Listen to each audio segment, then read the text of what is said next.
प्रभु तेरी वाणी जीवन की रोटी, नैनों की ज्योति अंधेरा मिटाती।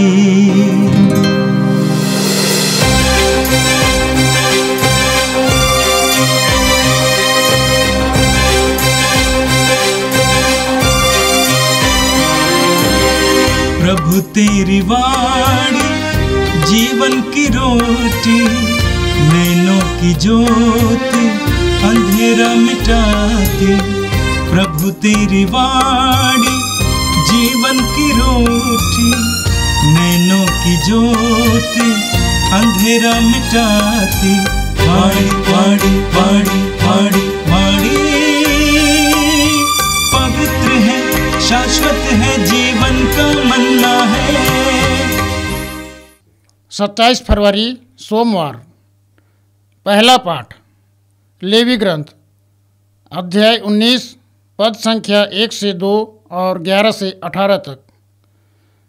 प्रभु मूसा से बोला, इज़राइलियों के सारे समुदाय से यह कहो, पवित्र बनो, क्योंकि मैं प्रभु तुम्हारा ईश्वर पवित्र हूँ। चोरी मत करो, झूठ मत बोलो और अपने पड़ोसी को धोखा मत दो। अपने ईश्वर का नाम अपवित्र करते हुए मेरे नाम की झूठी शपथ मत लो। मैं प्रभु हूँ। तुम ना तो अपने पड़ोसियों का शोषण और ना उसके साथ किसी प्रकार का अन्याय करो। अपने दैनिक मजदूर का वेतन दूसरे दिन तक अपने पास मत रखो। तुम ना तो बहरे का तिरस्कार करो और ना अंधे के मार्ग में ठोकर लगाओ, बल्कि अपने ईश्वर पर श्रद्धा रखो। मैं प्रभु हूँ। तुम न्याय करते समय पक्षपात मत करो। तुम ना तो दरिद्र का पक्ष लो और ना धनी का मन रखो। तुम निष्पक्ष होकर अपने पड़ोसी का न्याय करो। तुम ना तो अपने लोगों की बदनामी करो और ना अपने पड़ोसी को प्राण दंड दिलाओ। मैं प्रभु हूँ। अपने भाई के प्रति अपने हृदय में बैर मत रखो। यदि तुम्हारा पड़ोसी कोई अपराध करे तो उसे डांटो, नहीं तो तुम उसके पाप के भागी बनोगे। तुम ना तो बदला लोगे और ना अपने देश भाइयों से मनमुटाव रखोगे। तुम अपने पड़ोसी को अपने समान प्यार करो। मैं प्रभु हूँ। यह प्रभु की वाणी है। संत मत्ती के अनुसार पवित्र सुसमाचार अध्याय 25 वाक्य 31 से 46 तक। यीशु ने कहा, जब मानव पुत्र सब स्वर्गदूतों के साथ अपनी महिमा सहित आएगा तो वो अपने महिमा में सिंहासन पर विराजमान होगा और सभी राष्ट्र उसके सम्मुख एकत्र किए जाएंगे। जिस तरह चरवाहा भेड़ों को बकरियों से अलग करता है, उसी तरह वह लोगों को एक दूसरे से अलग कर देगा। वह भेड़ों को अपने दाएं और बकरियों को अपने बाएं खड़ा कर देगा। तब राजा अपने दाएं के लोगों से कहेंगे, मेरे पिता की कृपा पात्रों, आओ और उस राज्य के अधिकारी बनो जो संसार के प्रारंभ से तुम लोगों के लिए तैयार किया गया है। क्योंकि मैं भूखा था और तुमने मुझे खिलाया, मैं प्यासा था और तुमने मुझे पिलाया, मैं परदेशी था और तुमने मुझको अपने यहाँ ठहराया, मैं नंगा था और तुमने मुझे पहनाया, मैं बीमार था और तुम मुझसे भेंट करने आए, मैं बंदी था और तुम मुझसे मिलने आए। इस पर धर्मी उनसे कहेंगे, प्रभु, हमने कब आपको भूखा देखा और खिलाया, कब प्यासा देखा और पिलाया? हमने कब आपको परदेशी देखा और अपने यहाँ ठहराया? कब नंगा देखा और पहनाया? कब आपको बीमार या बंदी देखा और आपसे मिलने आए? राजा उन्हें ये उत्तर देंगे, मैं तुम लोगों से कहता हूं, तुमने मेरे इन भाइयों में से किसी एक के लिए, चाहे वो कितना ही छोटा क्यों न हो, जो कुछ किया वह तुमने मेरे लिए ही किया। तब वे अपने बाएं के लोगों से कहेंगे, शापितों, मुझसे दूर हट जाओ, उस अनंत आग में जाओ जो शैतान और उसके दूतों के लिए तैयार की गई है। क्योंकि मैं भूखा था और तुम लोगों ने मुझे नहीं खिलाया,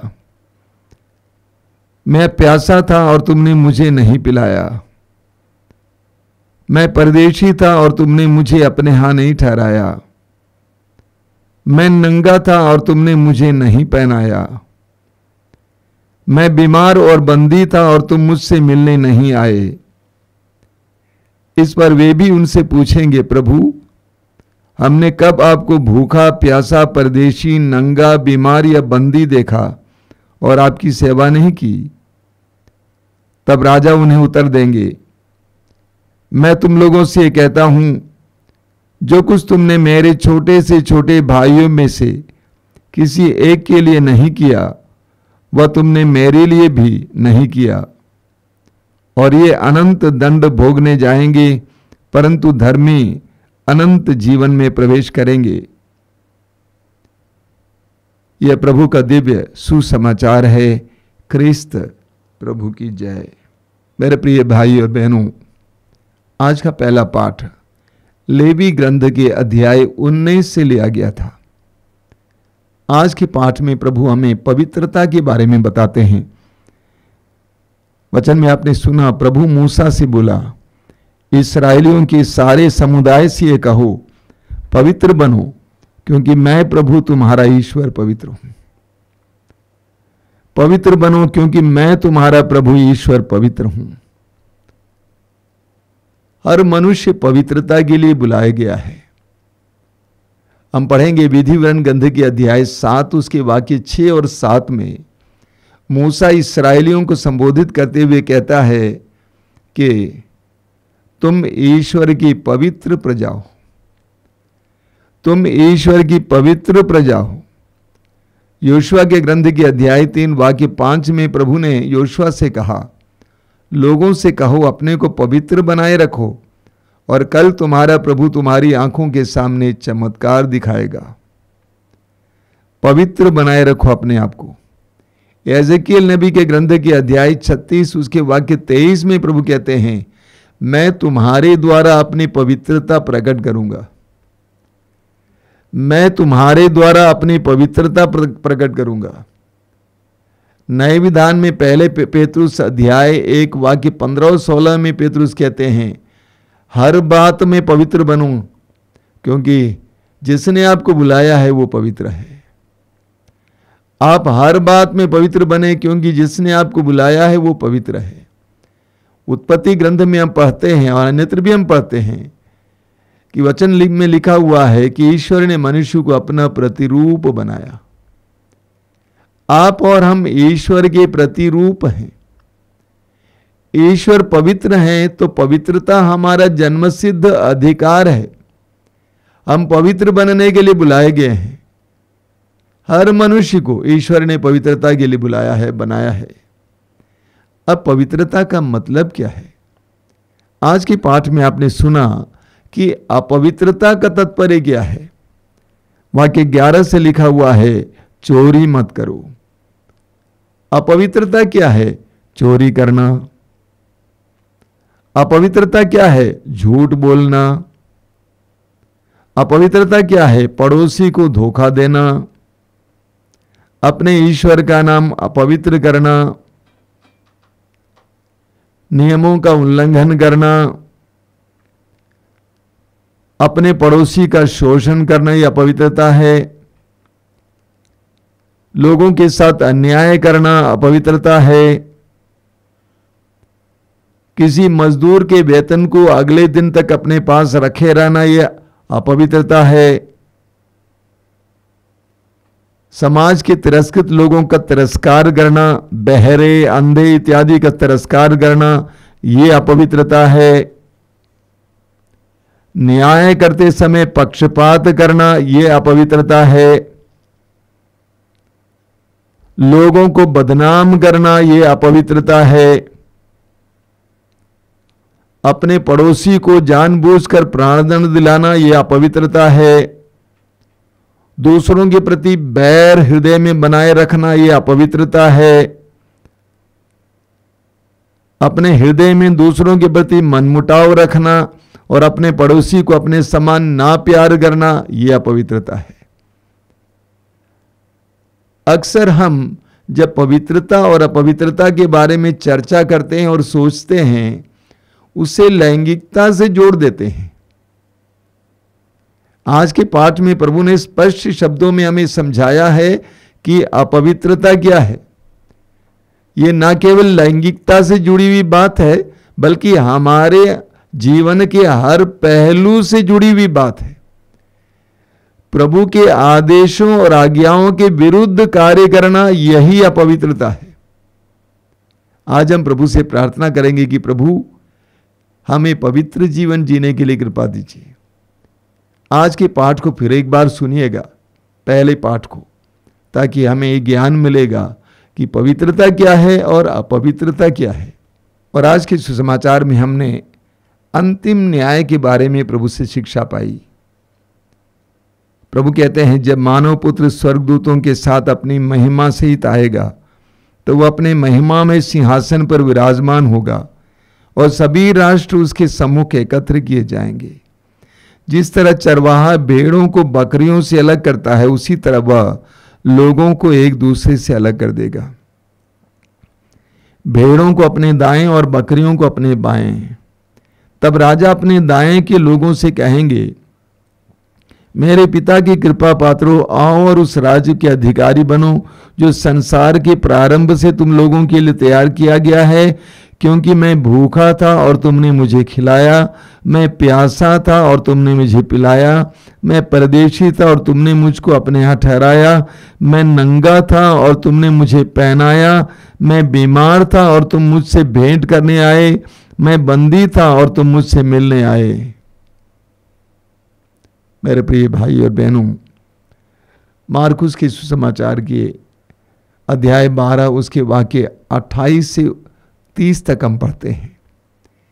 एक शास्त्री यीशु के पास आता है और पूछता है कि गुरुवर, सबसे बड़ा नियम क्या है? और प्रभु यीशु ने कहा, सबसे बड़ा नियम यह है कि तुम अपने प्रभु ईश्वर को सारे हृदय से, सारी बुद्धि से, सारी आत्मा से, सारी शक्ति से प्यार करो और अपने पड़ोसी को अपने समान प्यार करो। यानी सबसे बड़ा नियम प्रेम है। और आज के सुसमाचार में इस सुंदर दृष्टांत के द्वारा प्रभु यीशु हमें बताते हैं, हमारा न्याय भी इसी नियम के आधार पर होगा। हमारा न्याय भी इसी नियम के आधार पर होगा कि तुमने मेरे लोगों के लिए क्या किया और क्या नहीं किया, इसके आधार पर होगा। बहुत सुंदर दृष्टांत है। प्रभु यीशु अलग अलग रूपों में हमारे पास आते हैं। भूखे की तरह आते हैं, प्यासे की तरह आते हैं, नंगे की तरह आते हैं, परदेशी के रूप में आते हैं, बंदी के रूप में आते हैं, बीमार के रूप में आते हैं। और जो उनमें यीशु को देखते और पहचानते और उनकी सेवा करते हैं, वे ईश्वर के राज्य के योग्य हैं।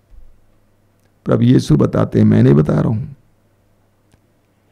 ईश्वर के राज्य के योग्य वे हैं जो भूखे, नंगे, परदेशी, बंदी, रोगी और प्यासे में यीशु को देखते हैं और उनकी सेवा करते हैं। हमारे प्रतिदिन के जीवन में कितनी बार यीशु हमसे मिलने आए हैं, कितनी बार यीशु की सेवा करने के लिए हमने मौका गंवा दिया है। आज प्रभु का ये वचन हमारे हृदय में ठोस रूप से उतर आए। अंतिम न्याय इस बात पर निर्भर है कि हमने दूसरों के लिए क्या किया और क्या नहीं किया। वचन में आपने सुना, धर्मियों ने पूछा कि प्रभु हमने आपको ऐसा कब देखा है? तो प्रभु कहते हैं, मेरे इन छोटे से छोटे भाइयों में से किसी एक के लिए तुमने जो कुछ किया वो तुमने मेरे लिए किया, और तुमने जो कुछ नहीं किया वो मेरे लिए नहीं किया। पवित्र ग्रंथ बाइबल हमें सिखाती है कि हर मनुष्य ईश्वर का प्रतिरूप है। हर मनुष्य ईश्वर का प्रतिरूप है। वो रोगी, वो नंगा, वो प्यासा, वो मानसिक रोगी, हर कोई ईश्वर का प्रतिरूप है। जो उनमें ईश्वर के प्रतिरूप को देखता है और उनकी सेवा करता है, वह ईश्वर के राज्य के योग्य है। अन्य लोग ईश्वर के राज्य के योग्य नहीं हैं। मत्ती के सुसमाचार के अध्याय 5 उसके वाक्य 46 से 48 तक प्रभु यीशु स्पष्ट शब्दों में बताते हैं कि अगर हम अपने लोगों को प्यार करते हैं, जो हमें प्यार देते हैं, तो इसमें कौन सी बड़ी बात है?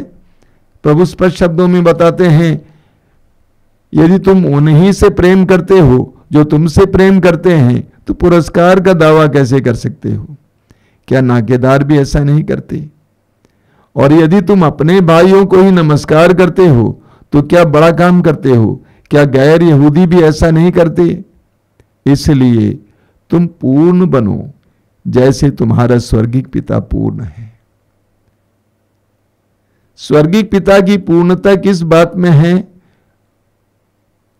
उसके अनंत प्रेम में, जो भले और बुरे दोनों पर वृष्टि भेजता है, सूरज को उगाता है।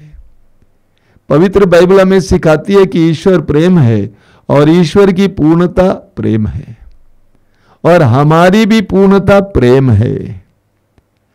इस 40 काल में हम अपनी आंखों को खोलें दुखियों की पीड़ा देखने के लिए। हम अपने कानों को खोलें जरूरतमंदों की आवाज सुनने के लिए। हम अपने हृदय को खोलें अकेलापन महसूस करने वाले दुखी और पीड़ितों के दर्द को महसूस करने के लिए। ये 40 काल हमारे लिए अपने आंखों को, कानों को, हृदयों को खोलने का समय हो, और उन लोगों के लिए कुछ करने का प्रयास करने का समय हो। हम प्रभु से प्रार्थना करें कि प्रभु ये 40 काल हमारे लिए तुझे देखने, परखने और तेरी सेवा करने का समय बने। आंखें बंद कीजिए। धन्यवाद देते हैं प्रभु आज के सुंदर पाठों के लिए, पवित्र वचनों के लिए धन्यवाद देते हैं। तेरे वचन में तूने हमसे कहा है कि हम पवित्र बनने के लिए बुलाए गए हैं, और हमारी पवित्रता की पूर्णता प्रेम है। तूने हमें आज के वचन के द्वारा सिखाया है कि हर जरूरतमंद में तू निवास करता है, हर पीड़ित में तू निवास करता है। हर पीड़ित, दुखी और जरूरतमंद में तुझे देखकर तेरी सेवा करने के लिए इस 40 काल में हम सबको विशेष कृपा दीजिए। ए प्रभु यीशु, इन वचनों को सुनने वाले मेरे भाई बहनों को आशीर्वाद देना। आज का संपूर्ण दिन उनके लिए आशीर्वाद का दिन बने, उनको तेरी रक्षा मिले, संरक्षण मिले। हमारी इस प्रार्थना को ग्रहण कर, आमीन। प्रभु तेरी वाणी जीवन की रोटी, नैनों की ज्योति अंधेरा मिटाती। वाणी वाणी वाणी वाणी